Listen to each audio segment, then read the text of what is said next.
आज खर्चा पानी में हम बात करेंगे क्रिप्टो एक्सचेंजेस और चीनी लोन ऐप्स के काले कारनामों की। जानेंगे किस तरह क्रिप्टो एक्सचेंजेस ने चीनी लोन ऐप्स की 1000 करोड़ रुपए की भारी भरकम रकम क्रिप्टो करेंसी और क्रिप्टो वॉलेट के जरिए विदेश भेजकर भारत सरकार को चूना लगाने की साजिश रची। साथ ये भी जानेंगे इन एक्सचेंजों ने कथित तौर पर मनी लॉन्ड्रिंग को अंजाम देने के लिए क्या क्या तरीके अख्तियार करें। नमस्कार, मेरा नाम दिव्यांशी है और आप देख रहे हैं खर्चा पानी। ईडी ने क्रिप्टो एक्सचेंजों पर शिकंजा कसना शुरू कर दिया है। आर्थिक अपराधों की जांच करने वाली देश की सबसे बड़ी जांच एजेंसी ने 1000 करोड़ रुपए से अधिक के कथित रूप से मनी लॉन्ड्रिंग से जुड़े करीब 10 क्रिप्टो एक्सचेंजों पर शिकंजा कसते हुए इनकी जांच शुरू की है। इन एक्सचेंजों पर आरोप है कि इन्होंने फटाफट लोन मुहैया कराने वाले ऐप्स के साथ मिलकर बड़ा खेल किया है। इनमें ज्यादातर चीनी ऐप्स शामिल हैं। बिजनेस समाचार पत्र इकोनॉमिक टाइम्स को एक सूत्र ने बताया कि सरकारी जांच से पता चला है कि आरोपी कंपनियां 100 करोड़ रुपए से अधिक के क्रिप्टो कॉइन खरीदने के लिए एक्सचेंजों से संपर्क में हैं और करोड़ों के क्रिप्टो कॉइन इंटरनेशनल वॉलेट में भेजे जा रहे हैं। उन्होंने कहा कि एक्सचेंजों ने इसको लेकर कोई जांच नहीं की। इतना ही नहीं, ये एक्सचेंजेस इन ट्रांजैक्शंस की संदिग्ध लेन देन रिपोर्ट जुटाने में भी फेल साबित हुई हैं। ऐसे में क्रिप्टो इंडस्ट्री से जुड़े एक सीनियर अधिकारी ने बताया कि ईडी अगले सप्ताह फिर से इन क्रिप्टो एक्सचेंजों के अधिकारियों से पूछताछ कर सकता है। घटनाक्रम से वाकिफ एक अधिकारी ने कहा, अभी तक जांच एजेंसी ने वजीरेक्स के खातों को फ्रीज कर दिया है। अन्य एक्सचेंजों पर भी इसी तरह के लेन देन हुए हैं, उन्हें भी जांच में शामिल होने के लिए कहा गया है। इन मामलों की जानकारी रखने वाले एक व्यक्ति का कहना है कि ज्यादातर मामलों में क्रिप्टो एक्सचेंजों द्वारा जुटाए गए केवाईसी डिटेल्स संदिग्ध पाए गए हैं। साथ ही इनका पता दूर दराज के इलाकों या टियर 2 या टियर 3 शहरों में रहने वाले कुछ लोगों को था। इन लोगों का क्रिप्टो एक्सचेंज पर हुए लेन देन से कोई नाता नहीं था। आपको बता दें, chain analysis 2022 crypto crime report के अनुसार साल 2021 में क्रिप्टो करेंसी के जरिए अवैध खातों में पैसा ट्रांसफर करने का चलन 80% तक बढ़ गया है। इस बारे में हमने एक्सपर्ट से बात की, आइए उन्हें सुनते हैं। मामला ये है कि पीछे देखा गया है कि कुछ लोन ऐप कंपनीज जो है वो बहुत फास्ट लोन करते हैं। मतलब वो उनको आप थोड़ा सा कुछ डॉक्यूमेंट्स दीजिए और वो फटाफट लोन एप्लीकेशंस के थ्रू आपको लोन इशू कर देते हैं, लोन दे देते हैं। और ज्यादातर ये जो लोन ऐप कंपनीज हैं ये चाइना से रिलेटेड है। चाइना में इनका ऑपरेशन होता है, बैकएंड जो ऑपरेशन होता है। तो इसके पीछे जो है जो नीचे जो निकल के आई है बात, वो ये है कि कुछ क्रिप्टो एक्सचेंजेस के थ्रू इन चाइनीज जो लोन ऐप कंपनीज हैं, इन्होंने काफी जो फंड्स हैं वो ट्रांसफर करा है इंडिया के बाहर। क्योंकि होता यह है कि जब ये लोन ऐप कंपनीज देती हैं उसके बाद अगर इनकी कोई इन्वेस्टिगेशन शुरू हो जाती है, जैसा कि देखा गया है कि इन्फोर्समेंट डायरेक्टरेट ने, ईडी ने इनके ऊपर इन्वेस्टिगेशन स्टार्ट किया है, तो इन्होंने क्या करा कि अपनी जो जैसे कहते हैं कि अपनी दुकान बंद करके और इन्होंने अपना बोरे बिस्तर समेट के इन्होंने यहाँ से छोड़ दिया, इंडिया का ऑपरेशन छोड़ दिया। लेकिन क्योंकि इनके पास फंड्स थे, तो उन फंड्स को इन्होंने क्या करा, इन्होंने क्रिप्टो एक्सचेंजेस के थ्रू ट्रांसफर करा। और उसमें फिर जब ईडी को इसके बारे में सूचना मिली तो उन्होंने 10 क्रिप्टो एक्सचेंजेस के ऊपर इन्वेस्टिगेशन, जिसमें वजीर एक्स काफी सबसे बड़ा नाम वजीर एक्स का मीडिया में आ रहा है कि इन्होंने काफी ट्रांजैक्शंस करी हैं in Chinese loan app companies के लिए। तो उसके रहते इन्होंने ये फंड्स ट्रांसफर करे हैं, जो कि एक मनी लॉन्ड्रिंग के अंडर में कवर होता है।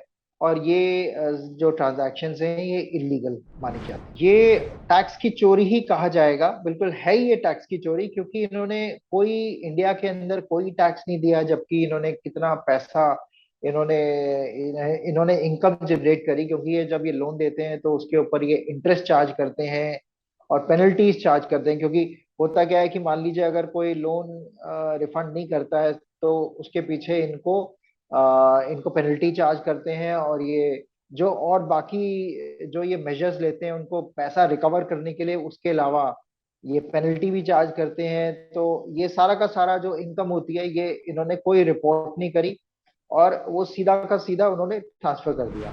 ईडी को सूत्र ने बताया कि एक बार जब इन लोन ऐप्स कंपनियों को पता चला कि भारतीय जांच एजेंसियों के रडार पर हैं, तो उन्होंने अपना धंधा समेट लिया और क्रिप्टो रूट का इस्तेमाल करके विदेशों में मोटी रकम भेज दी। इस तरह से इन लोन ऐप्स कंपनियों ने भारत में बड़े स्तर पर टैक्स की चोरी की। हालांकि वही क्रिप्टो एक्सचेंजों का दावा है वे ग्राहकों की केवाईसी डिटेल से जुड़े सभी नियमों का 100% पालन कर रही हैं। उधर रिपोर्ट के मुताबिक ईडी सोशल मीडिया पर क्रिप्टो एक्सचेंज वजीरेक्स के सीईओ निश्चल शेट्टी और बाइनेंस के सीईओ चांगपिंग झाओ के बीच हालिया हुए सार्वजनिक विवाद की बारीकी से तहकीकात कर रही है।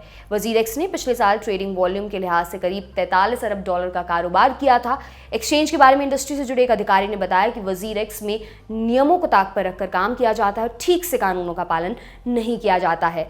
इसके अलावा एक्सचेंज में संदिग्ध लेन देन की रिपोर्टिंग को लेकर भी कोई व्यवस्था नहीं की गई है। भारत के सबसे ज्यादा भरोसेमंद क्रिप्टो एक्सचेंज का दावा करने वाले वजीरेक्स पर ईडी ने पहले ही शिकंजा कस रखा है। 5 अगस्त को ईडी ने जेनमाई लैब प्राइवेट लिमिटेड के डायरेक्टरों में से एक के ऑफिस परिसरों की तलाशी ली थी।